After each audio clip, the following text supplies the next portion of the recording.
क्या क्या कहना क्या चाह रहे हैं भैया? यानी कि आज हम बात करेंगे class 10 science human I and the colourful world के बारे में। बट इससे पहले मैं हूं तुम लोगों का दोस्त और होस्ट बीबी, और तुम लोगों को तो पता ही है कि हमारे पढ़ने का तरीका क्या है। हमें स्मार्ट वर्क करना ज्यादा पसंद है rather than हार्ड वर्क। तो आओ करते हैं चैप्टर को डिकोड ऐसे जैसे हम लियोनार्डो दा विंची के पल्प होते हैं। तो यार मैं इन आंखों से मेरी जान से प्यारी वाली माँ को भी देखता हूँ, और जान से थोड़ी कम प्यारी वाली क्रश को भी देखता हूँ। हाँ यार, अपने जान से किसी को ज्यादा प्यारी थोड़ी रख सकता हूँ, माँ को छोड़ के। खैर, तुमने कभी सोचा है कि हमारा आंख अंदर से दिखता कैसा है? आओ देखते हैं आज आंखों का इंटरनल एंड एक्सटर्नल स्ट्रक्चर को। तुम जब किसी की आंखों को बाहर से देखते हो तो तुम्हें वहां तीन चीज दिखेगा, कॉर्निया, आइरिस एंड प्यूपिल। अब देखो, तुम्हारे क्रश की आंखों का जो चमक है ना, जो तुम्हें दूर से दिखता है, वो इसलिए देख पाते हो क्योंकि उसकी आंखों में कॉर्निया। ये क्या करता है? लाइट को रिफ्लेक्ट करता है, जिसकी वजह से आंखें चमकते हैं। लाइक देखो, तो मैंने भी देखते होंगे, वहां में सब लड़कियों की आंखें चमकते हैं। बात पे यार, सिवाय मेरे वाइफ हिना था के, अब क्या करूं यार, उसकी आंखें नहीं चमकते, बट सबसे अलग है यार, और वही चीज मुझे सबसे अच्छा लगता है। आशोक अली की तरफ आंख उठाकर भी देखा ना, तेरा सिकंदर से छछुंदर बना दूंगा साले। I got time, it's clear to see from up here. फिर दूसरा है आइरिस। अब देखो, तुम्हारे फ्यूचर बीवी का आंखें नीली होगी या पीली होगी या लाल होगी या काली होगी, ये डिपेंड तुम्हारे जन्म कुंडली पे नहीं कर रहा है, ठीक है? ये उसके आइरिस पे करता है। यानी कि आइरिस जो होता है वो आंखों का कलर कैसा होगा, ब्लू आइस होगा या ब्लैक आइस होगा, वो डिसाइड करता है। और साथ ही साथ आंखों के अंदर मुझे काला सा छेद है ना, इसे कंट्रोल भी करता है, बड़ा या छोटा करता है, ठीक है? जिसे कहते हैं प्यूपल। फिर वही है तीसरा पार्ट है प्यूपल। अब प्यूपल का काम क्या है? आंखों का सेंटर पे होता है सबसे पहला चीज। ये क्या करता है? लाइट को आंखों में कितना जाने देना है और कितना जाने नहीं देना है, उसको कंट्रोल करता है। अब ये तीनों चीजों को तुम अपने क्रश की आंखों के बाहर से भी देख सकते हो, बट क्रश की आंखों के अंदर में क्या है, कभी सोचा है तुमने? मत सोचो यार, उसके क्रश की यादें होगी गंदे वाले, उसके ऊपर ध्यान दोगे तुम्हारे क्रश तुम्हारे कभी बनेगा नहीं। ऐसे सीरियसली मत लेना, मजाक कर रहा था। बात करते हैं कि आंखों का इनर स्ट्रक्चर होता है वो कैसा होता है। देखो, आंखों में प्यूपल से जब लाइट एंटर करता है तो सबसे पहले आता है इस लेंस के अंदर में, ठीक है? अब ये बात हमेशा याद रखना, आंखों में जो लेंस लगता है ना, वो कॉन्वेक्स लेंस होता है, और ये बहुत ही खास तरीके का लेंस होता है। वो जो हमने पढ़ा था ना लाइट वाले चैप्टर में, उस तरीके का लेंस नहीं होता है, ठीक है? ये लेंस अपना साइज को जो है बड़ा और छोटा कर सकता है, बिल्कुल तुम्हारी यूं की तरह ही। कभी बहुत ज्यादा हो जाता है और कभी बहुत कम हो जाता है, राइट? अब हमें बहुत इंपॉर्टेंट चीज़ तुम्हें ध्यान रखना है कि लेंस का साइज छोटा या बड़ा कैसे होता है। देखो, नॉर्मल लेंस के अंदर जो फोकल लेंथ होता है ना, उससे डिसाइड होता है कि वो लेंस कितना बड़ा होगा और कितना छोटा होगा। बट हमारे आंखों के लेंस के साथ सीन ऐसा कुछ है कि इसका जो फोकल लेंथ है ना, वो एग्जिस्टेबल है, वो बढ़ भी सकता है, वो घट भी सकता है। अब इससे फायदा क्या मिलता है तुम्हें? अगर तुम्हें दूर की चीज देखना है तो तुम्हारा लेंस बड़ा हो जाएगा, तुम्हारा फोकल लेंथ बड़ा हो जाएगा और तुम दूर की चीजें देख पाओगे। और अगर तुम्हें बहुत ही पास का चीज देखना है तो तुम्हारा फोकल लेंथ और लेंस का साइज दोनों छोटा हो जाएगा और तुम पास की चीजें देख पाओगे। और आखिरी चीज देखो, जब लाइट तुम्हारे आंखों में एंटर करता है ना प्यूपल से और इस लेंस के अंदर में टकराता है, तो ये लाइट कन्वर्ज होकर तुम्हारे आंखों का जो पीछे में रेटिना होता है ना, वहां जाके पहुंच जाता है, उसके बाद तुम्हें दिखता है। तो इसीलिए इसे कन्वर्जिंग लेंस भी कहते हैं, ठीक है? क्योंकि कन्वर्ज करके सारे लाइट को तुम्हारे रेटिना में दिखाता है। अब देखो, ये जो लेंस का मूवमेंट होता है ना, बड़ा छोटा, इसमें एक मसल है जो कि बहुत इंपॉर्टेंट रोल निभाता है। उस मसल का नाम है सिलेनी मसल्स। ये तुम देख पा रहे हो, तुम्हारा जो लेंस है इसे पकड़ के बैठा हुआ है और इसे कभी खींचता है और कभी सिकुड़ देता है, जिसकी वजह से ये लेंस जो है अपना साइज चेंज करता है। वैसे तो मैं बहुत डिटेल में बता सकता हूं आंखों के बारे में, बट एनसीईआरटी के पॉइंट ऑफ व्यू से बस। और आखिरी एक चीज है, उसे जान लो, जो कि है रेटिना, ठीक है? अब ये रेटिना है आंखों का जो पीछे वाला हिस्सा होता है ना, उसे कहते हैं जहां में सारे लाइट आके कन्वर्ज होता है और वहां मीट करता है। अब इस पूरे रेटिना के अंदर में लाइट सेंसिटिव सेल होता है जो कि रोशनी कितना आ रहा है नहीं आ रहा है पता करता है, और फिर वो इलेक्ट्रिक सिग्नल जनरेट करता है। और वो इलेक्ट्रिक सिग्नल फिर ये जो ऑप्टिक नर्व्स है ना, इससे तुम्हारे ब्रेन पे पहुंचता है और तुम्हें इमेज कैसा है नहीं है वो पता चलता है। अब आखिरी और सबसे इंपॉर्टेंट पॉइंट, ये चीज जानना तुम्हें बहुत जरूरी है। लेंस में लाइट रिफ्लेक्ट होने के बाद रेटिना में आता है और इमेज फॉर्म करता हुआ, ठीक है? अब ये इमेज ना रियल होता है और इन्वर्टेड होता है। अब ये क्यों होता है? क्योंकि कॉन्वेक्स लेंस एक लोता लेंस है जिसके अंदर में इमेज जो बनता है रियल और इन्वर्टेड बनता है। देखो, याद रखना, मैं बता रहा हूं, अगर भूल गए फिर एग्जाम हॉल में जाके मुझे याद करोगे तुम। हाँ, तो अब तुम मुझे एग्जाम हॉल पे याद करोगे या नहीं करोगे तो तुम्हारे ऊपर है, बट तुम्हारे लिए एक सवाल है। अब मेरे सामने यहाँ पे दो कप से देख रहे हो तुम, एक पास पे है एक दूर पे, बट मैं दोनों को ही देख पा रहा हूँ यहाँ से। अब बताओ तुम मुझे ऐसा क्यों हो पा रहा है? देखो, थोड़ी देर पहले मैंने तुम्हें बताया था कि हमारा जो लेंस है उसका फोकल लेंथ बढ़ता घटता है, जिसकी वजह से हम दूर के और पास की चीजों को देख पाते हैं, राइट? और इसी चीज को कहते हैं पावर ऑफ एकोमोडेशन। और ये जो दूर के और पास की चीजों को देखते हैं ना, यानी कि पावर ऑफ एकोमोडेशन, ये चीज होने में मदद करता है मसल। थोड़ी पहले मैंने वो भी बताया था तुम्हें, सिलेनी मसल्स। सिंपल सा लॉजिक है भाई, तुम्हारा जो आंखों का लेंस है इसे खींचता है और सिकुड़ता है ये सिलेनी मसल्स, जिसकी वजह से तुम्हारा लेंस का जो साइज होता है वो बढ़ता है और घटता है। उसके साथ साथ लेंस का फोकल लेंथ भी बढ़ता है और घटता है और तुम दूर के और पास की चीजों को देखते हो। लाइक अब एग्जांपल से समझते हैं, ठीक है? मान लो तुम्हारी आंखें हैं और ये मैं हूं। अब मान लो अचानक से मैं तुम्हारी आंखों के सामने आ जाऊं तो क्या होगा? तुमसे घबरा जाओगे, जिसकी वजह से तुम्हारी आंखों में जो मसल्स है जिसे कहते हैं सिलेनी मसल्स, ये कॉन्ट्रैक्ट करेगा और कॉन्ट्रैक्ट करने की वजह से तुम्हारा जो आंखों का लेंस है वो छोटा हो जाएगा और मोटा हो जाएगा, जिसकी वजह से लेंस का जो फोकल लेंथ होता है वो भी रिड्यूस हो जाएगा और इसके बाद तुम मुझे देख पाओगे। तो जो हमारे पास वाली चीजों को देखते हैं ना, तब यही कंडीशन होता है एग्जैक्टली, ठीक है? फिर दूसरा कंडीशन लेते हैं। अब मान लो मैं तुमसे बहुत ही दूर खड़ा हूं और अगर तुम्हें जब देखना है ना, तो तुम्हारा मसल जो क्या होगा, सिलेनी मसल्स, वो रिलैक्स हो जाएगा, जिसकी वजह से तुम्हारा जो लेंस है ना आंखों का वो भी बढ़ जाएगा और उसका फोकल लेंथ भी बढ़ जाएगा और दूर की चीजों को तुम देख पाओगे, यानी कि तुम मुझे देख पाओगे। समझ गए? जब दूर की चीजें देखते हैं तो मसल्स रिलैक्स होता है, जिसकी वजह से तुम मुझे देख पाओगे, और जब मैं तुम्हारे पास आ जाऊंगा तो तुम्हारे मसल्स कॉन्ट्रैक्ट करेंगे और तुम मुझे देख पाओगे। So that's how things work. अच्छा, और एक चीज मैंने तुम्हें बताया कि तुम पास की चीजों को देख पाते हो और दूर की चीजों को देख पाते हो, बट कितना पास की चीजों को तुम क्लियरली देख पाते हो और कितना दूर की चीजों को तुम क्लियरली देख पाते हो? तो देखो, नॉर्मल जो ह्यूमन आई होता है वो 25 सेंटीमीटर तक का पास की चीजों को आराम से देख पाता है। अगर उससे पास आ जाए ना तो थोड़ा सा धुंधला दिखने लगता है, और दूर बोलो तो इन्फिनिटी, जहां तक तुम्हारी आंखें जा रही है, लाइट पहुंच रहा है, वहां तक तुम देख पाते हो, ठीक है? अब देखो, मैंने ये इन्फॉर्मेशन तुम्हें दे दिया क्योंकि अगर तुम 25 सेंटीमीटर के पास से कोई चीज देखते हो ना, इससे तुम्हारी आंखें खराब हो जाएगा। कैसे खराब होगा? होगा वो अब तुम्हें मैं बताता हूँ। देखो नॉर्मल आंखें जो होते हैं ना, वो हमें लाइट कैसे पास करता है, रोशनी आती है, लेंस से टकराता है और सीधा जाके वो रेटिना पे इमेज को फॉर्म करता है। और इमेज कैसा फॉर्म होता है, inverted and real, right. But जब तुम्हारे आंखें नॉर्मल नहीं होते, यानी कि तुम्हारे आंखें खराब हो चुके हैं, तब इमेज कैसे बनता है? तीन कंडीशन है। तो आंखों में अगर लाइट एंटर करने के बाद इमेज रेटिना के आगे बनता है ना, तो इसका मतलब ये है कि तुम्हें बीमारी है मायोपिया का। और अगर इमेज बनता है रेटिना के पीछे, तो इसका मतलब तुम्हें बीमारी है हाइपरमेट्रोपिया का। और तीसरा है प्रेसबायोपिया। अब ये कब होता है पता है? जब तुम बुरे हो जाते हो ना, जब तुम्हारा जो सिलियरी मसल्स का जो कॉन्ट्रैक्ट करने का जो एबिलिटी होता है ना, वो खत्म हो जाता है। यानी कि जो हमने पढ़ा था ना, पावर ऑफ एकोमोडेशन, वो चीज जो है आंखों का खत्म हो जाता है। इसके वजह से ना तुम्हें दूर का सही से दिखता है, ना पास का सही से दिखता है। अब मैंने ये तो तुम्हें हल्का हल्का बताया कि इमेज का फॉर्म करता है, नहीं होता है। अब थोड़ा डिटेल में देखते हैं एक एक को, ठीक है? तो अगर मैं बात करूं मायोपिया का, तो यहाँ पे तुम्हें आसपास का चीज तो अच्छी तरीके से दिखता है, बट दूर का चीज तुम्हें नहीं दिखता है। और इसीलिए मायोपिया को कहते हैं नियर साइटेडनेस, यानी कि तुम्हें पास का तो दिखता है बट तुम्हें दूर का नहीं दिखता है। और ये बीमारी होता है कि मैंने तुम्हें बता दिया कि इमेज जो होता है रेटिना के आगे फॉर्म कर जाता है, इसके वजह से तुम्हें पास का चीज तो दिखता है और दूर का चीज नहीं दिखता है। अब ये बीमारी होता क्यों है? कुत्तों की तरह तुम फोन चलाते रहते हो यार, होगा नहीं? जानवर की औलाद। हाँ, यही करो, सुबह से लेकर शाम तक फोन चलाओ, और कुछ तो काम है नहीं। हमने तो तुम्हें इसलिए पैदा किया था ना कि तुम पूरा दिन फोन चला पाओ। हाँ, ऐसे ही माँ बाप के टुकड़ों में खाओ, पलो भरो और फोन चलाओ। जिंदगी में करना तो कुछ है नहीं। सीरियसली मैं मजाक नहीं कर रहा हूँ। फोन चलाने के कारण और हम दो भी चीज़ें पास में देखने के कारण ही मायोपिया होता है ज़्यादातर। देखो जब हम एक ही चीज़ को पास में बार बार देखते रहते हैं ना, तो हमारे आंखों का जो लेंस होता है वो इस तरीके से अडॉप्ट कर लेता है अपने आप को कि उसे पास की चीज़ें देखना है आदत बन जाता है। तुम सोच के देखो ना, फोन चलाते हो तुम्हारी आदत है ना, तो तुम्हारे लेंस का भी आदत बन जाता है कि पास की चीज़ों को देखना, हमें दिन भर वही करते हैं, तो अब दूर की चीज़ें देखने में प्रॉब्लम होता है। और दूसरा चीज़ क्या है, तुम्हारा आईबॉल जो है थोड़ा बड़ा हो जाता है, इसके वजह से मायोपिया होता है, ठीक है? इसे करेक्ट कैसे कर सकते हो तुम? देखो बहुत सिंपल है। आंखों में कौन सा लेंस होता है? Convex, right. तो उसका ऑपोजिट लेंस लगा दो, यानी कि कॉनकेव लगा दो, ठीक हो जाएगा ये मायोपिया का प्रॉब्लम। देखो एक इंसान जिसको मायोपिया है ना, उससे जो पास का चीज है उसे आसानी से दिखता है और उसका जो इमेज होता है वो रेटिना पे फॉर्म करता है। बट वही इंसान अगर दूर का चीज को देखता है तो उसका इमेज रेटिना में फॉर्म नहीं करता है और रेटिना के आगे फॉर्म करता है। और ये बीमारी को ठीक करना है तो सामने लगा दो तुम क्या, एक कॉनकेव लेंस, जिसके बाद इमेज जो है रेटिना में फॉर्म करने लगेगा। और फिर बात करते हैं हाइपरमेट्रोपिया का। इसमें क्या होता है कि तुम्हें दूर की चीजें दिखता है बट पास की चीजें नहीं दिखता है, और शायद इसीलिए इसे कहता है फेयर साइटेडनेस। होता क्या है, रेटिना के पीछे बनता है इमेज, मैंने पहले बताया। अब ऐसा होता क्यों है? जो तुम्हारी आंखों का जो लेंस है उसका फोकल लेंथ ज्यादा बड़ा हो जाता है, या फिर तुम्हारे जो आंखों के गोटे हैं उनका साइज अगर छोटा हो जाता है ना, तब हाइपरमेट्रोपिया का प्रॉब्लम होता है। ठीक कैसे करोगे इसे? और एक कॉन्वेक्स लेंस लगा लो, ठीक हो जाएगा ये। देखो एक इंसान जिसे हाइपरमेट्रोपिया है ना, उसे दूर की चीजें आसानी से दिखता है, यानी कि उसका इमेज जो होता है वो रेटिना पे ही बनता है, बट जो पास का चीज होता है उसका जो इमेज होता है वो रेटिना के पीछे जाके बनता है। इसे ठीक करना है तो एक कॉन्वेक्स लेंस लगा दो आगे और वो रेटिना पे फॉर्म करेगा इमेज। फिर आखिरी है प्रेसबायोपिया। इसमें क्या होता है, मैंने बताया जब तुम्हारा उम्र हो जाता है तो ये बीमारी होता है तुम्हें। इस बीमारी में ना तुम्हें दूर का दिखता है सही से, ना पास का दिखता है सही से। कारण क्या बोलूं तो उम्र होने के कारण तुम्हारा जो लेंस है और उसका सिलियरी मसल्स है दोनों कमजोर हो जाते हैं। इसके वजह से ना तुम्हें दूर का सही से दिखता है, ना पास का सही से दिखता है। अगर तुम्हें इस बीमारी को ठीक करना है तो तुम्हें लगाना पड़ेगा बाइफोकल लेंस। ये क्या होता है, मिक्सर होता है कॉन्वेक्स एंड कॉनकेव का, ठीक है? इसे तुम अपनी आंखों को ठीक कर सकते हो अगर तुम्हें हुआ है प्रेसबायोपिया। पता है यार, मुझे क्या लगता है मेरे घर उसको पक्का हाइपरमेट्रोपिया होता होगा। सामने रहता है उसके दिन भर, फिर भी वो कहती रहती है कि मुझे कोई प्यार नहीं करता। यार कोई जाके बताओ उसे।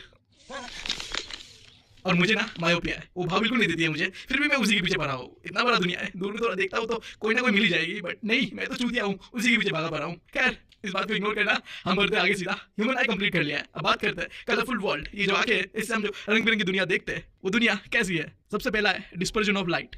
इसमें क्या होता है, व्हाइट लाइट 7 कलर्स में कन्वर्ट होता है। वो कैसे होता है वो जानने के लिए तुम्हें पहले जानना पड़ेगा क्या होता है refraction of light, specially prism के अंदर में। तो मान लो मेरे पास एक रेड लाइट है, ठीक है? अब मैं अगर इसे पास कराता हूँ यहाँ से, तो सबसे पहले ये जाके प्रिज्म से टकराएगा और ये बेंड होगा, जिसे तुम कहोगे रिफ्रैक्शन ऑफ लाइट, ठीक है? जब एक मीडियम से दूसरा मीडियम जाता है तो वो बेंड करता है, यहाँ भी कर रहा है।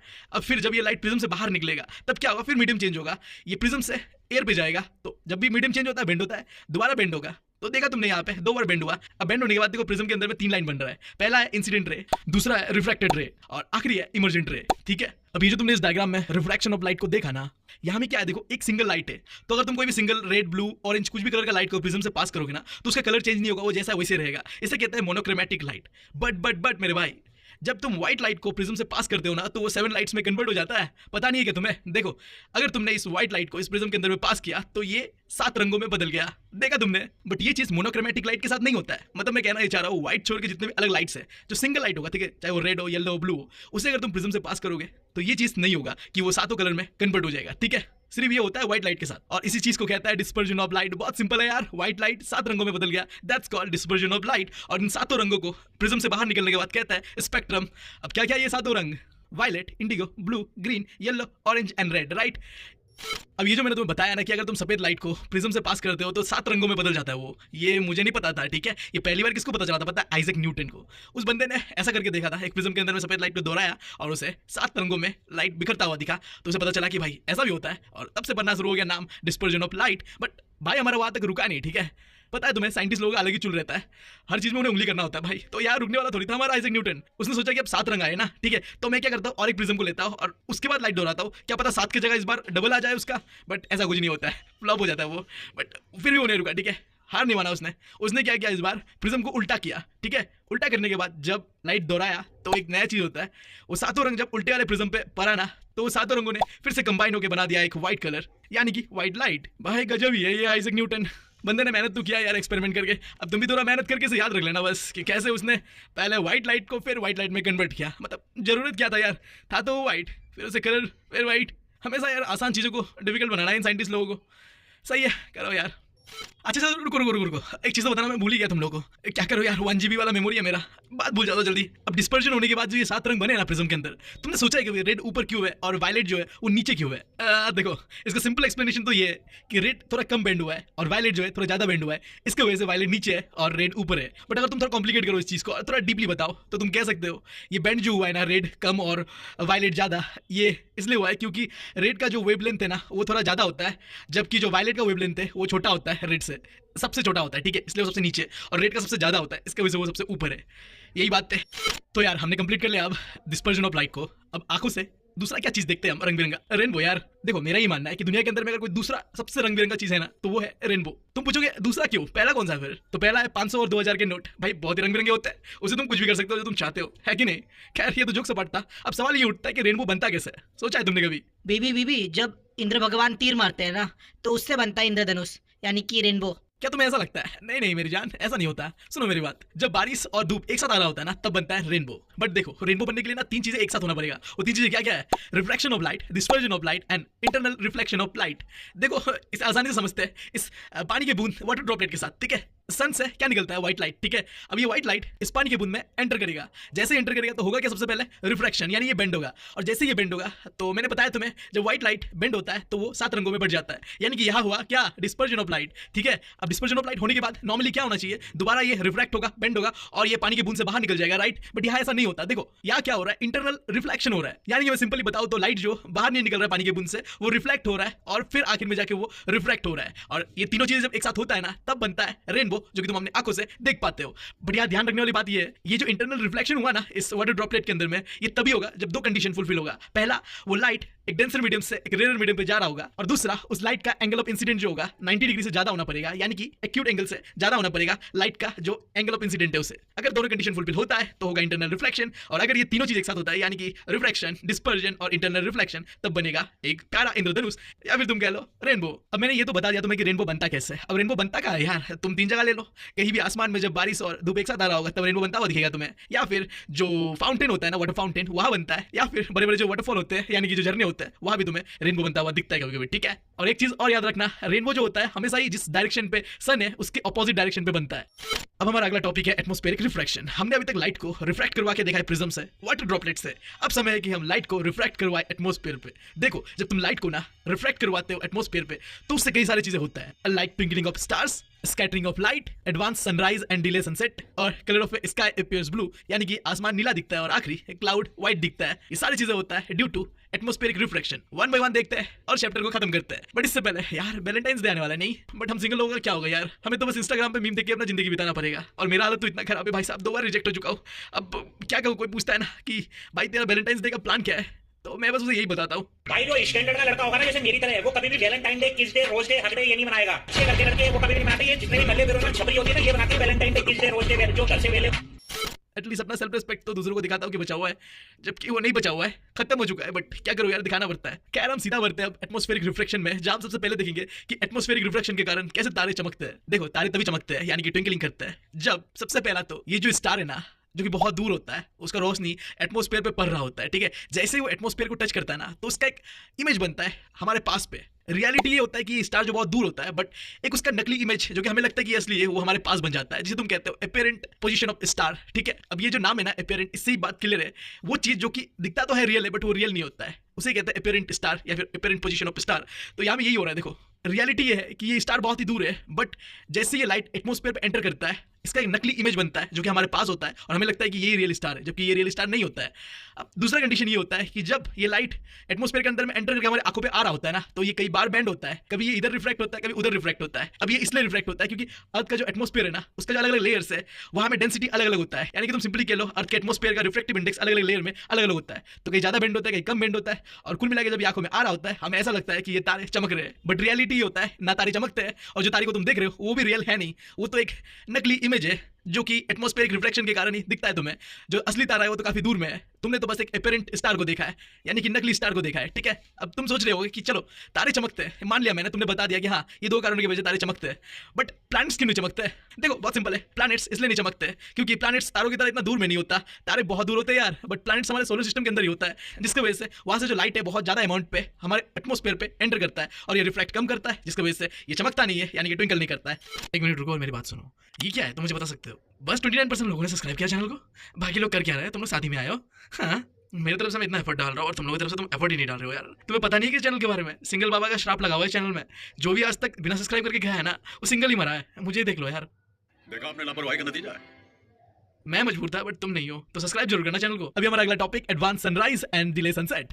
देखो ऐसा कहा जाता है ना कि हमारा जो सुबह का समय होता है ना, वह सूरज उगने से 2 मिनट पहले हमें वो दिख जाता है, और बिल्कुल उसी तरीके से जो शाम का समय होता है जब सूरज ढल जाता है उसके बाद भी हमें 2 मिनट तक वो सूरज दिख रहा होता है। अब ऐसा क्यों होता है? अगर मैं सिंपली बताऊं ना तुम्हें ये ऐसा क्यों होता है, तो यार एटमॉस्फेरिक रिफ्लेक्शन के कारण होता है। ये एग्जैक्टली कैसे होता है? देखो ये अर्थ है, ये मैं हूं छोटा सा, देखो इसे कहते हैं होराइजन। देखो हमारा आंख ना एक लिमिट तक ही देख पाता है, ठीक है ना, गोल है ना अर्थ, हम तो पूरी दुनिया को नहीं देख पाते ना, हम बस अपने दोस्त के घर को देख पाते हैं, अपने पड़ोसी के घर को देख पाते हैं, जहां तक हमारा आंखें जा रहा है। तो तुम इस लाइन को होराइजन लाइन मान लो, जहां से ऊपर वाली चीजों को तो हम देख पाते हैं और नीचे वाली चीजों को हम नहीं देख पाते। ठीक है, अब ये जो सूरज है देख रहे हो, ये अभी उगा नहीं है, सुबह का समय है, बट अभी भी हमें ये सूरज ऊपर में उगता हुआ दिख रहा है 2 मिनट पहले ही। ऐसा क्यों होता है? ये जो नीचे में सूरज है उसका रोशनी एटमॉस्फेयर में रिफ्लेक्ट होने के बाद मेरे आंखों में पड़ रहा है, और मुझे ऐसा लग रहा है ये जो ऊपर वाला सूरज है ये असली सूरज है, जबकि ये तो एक एपेरेंट सन है, यानी कि तुम कह लो नकली वाला सूरज यानी सन है। ठीक है, अब एग्जैक्ट समय लेता है शाम का, सूरज ढल चुका है, बट मुझे लग रहा है कि अभी भी सूरज नहीं ढला हुआ है, क्योंकि वही चीज हो रहा है, ये ढलता हुआ सूरज का जो हल्का फुल्का रोशनी है वो एटमॉस्फेयर में आने के बाद मेरी आंखों में पड़ रहा है, जिसके बाद इसका एक एपेरेंट इमेज जो है, यानी कि एपेरेंट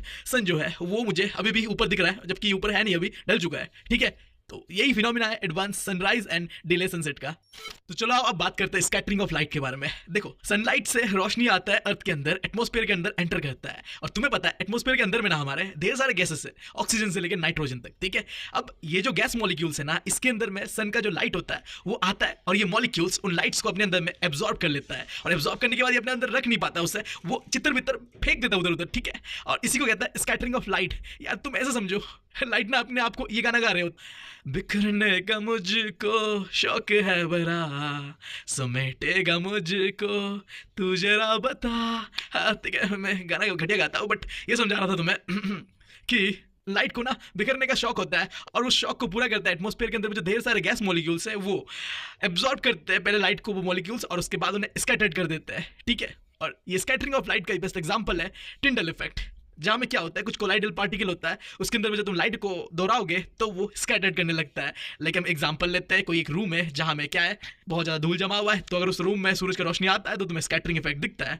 फिर अगर तुम्हें खिड़की खोलते हो और वहाँ धुआं धुआं होता है, सुट्टा फूकते हो तुम, तब भी वहाँ में तुम्हें हल्का फुल्का स्कैटरिंग इफेक्ट दिखता है। और फिर फॉरेस्ट के अंदर में भी तुम्हें दिखता है टिंडल इफेक्ट, क्योंकि वहाँ में भी जो एटमॉस्फेयर होता है ना वो थोड़ा गीला गीला होता है, वाटर ड्रॉपलेट होता है हवा में, जिसकी वजह से वहाँ में भी तुम्हें स्कैटरिंग देखने मिलता है, यानी कि टिंडल इफेक्ट देखने मिलता है। बट यहाँ में एक बहुत ही डिटेल वाला सवाल है जो तुम्हें जानना चाहिए। स्कैटरिंग होता है तुम नहीं जान लिया, बट स्कैटरिंग होने के बाद वो जो लाइट बनता है ना स्कैटर्ड होके, वो कैसा बनेगा? क्या वो ब्लू बनेगा, क्या वो रेड बनेगा, वो कैसा बनेगा यार? ये डिपेंड करता है कि जिस पार्टिकल पे वो लाइट टकरा रहा है ना वो कैसा है। अगर वो गैसियस पार्टिकल बहुत ही छोटा है ना, तो याद रखना उस पार्टिकल के अंदर में ज्यादातर ब्लू लाइट जो होता है वो स्कैटर्ड करता है, तो वो हमें रेड लाइट स्कैटर्ड करता है। और मान लो अगर कोई पार्टिकल बहुत ज्यादा बड़ा होता है फिर तो वह व्हाइट लाइट स्कैटर्ड करता है। ठीक है, अब देखो बहुत सिंपल सा लॉजिक है, हमारे अर्थ के अंदर में जो ज्यादातर एटमॉस्फेयर है ना, वहाँ में जो पार्टिकल पाया जाता है वो बहुत ही छोटा छोटा होता है। ठीक है,